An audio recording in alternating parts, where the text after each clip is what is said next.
Mae'r cloc yn tician.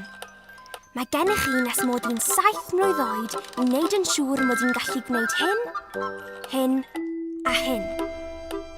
Dwi'n gallu gwneud hyn yn barod siŵr iawn achos dwi'n cael llawer o help. Ond mae yna lawer iawn o blant sydd ddim yn cael help ac maen nhw ar eu colled. Llythrennedd corfforol ydy'r enw ar hyn.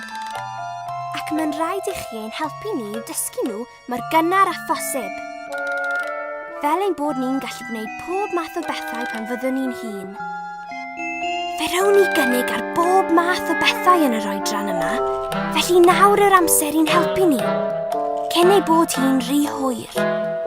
Achos os na fyddwn ni'n dysgu'r sgiliau sylfaenol yma nawr, efallai y byddwn ni'n rhoi'r ffidil yn y to. Efallai na fyddwn ni fyth yn dod i wybod am y pethau y byddwn ni wedi gallu bod yn dda iawn ynddyn nhw, ac efallai y byddwn ni'n dod yn blant diog iawn iawn. Felly, rhowch dan yn ein boliau ni, ysbrydolwch ni. Os na wnewch chi hynny, rydych chi'n gofyn i ni setlo am fywyd sy'n fyrach a llai iach. A dydyn ni ddim eisiau hynny, ydyn ni? Na, doeddwn ni ddim yn meddwl ein bod ni.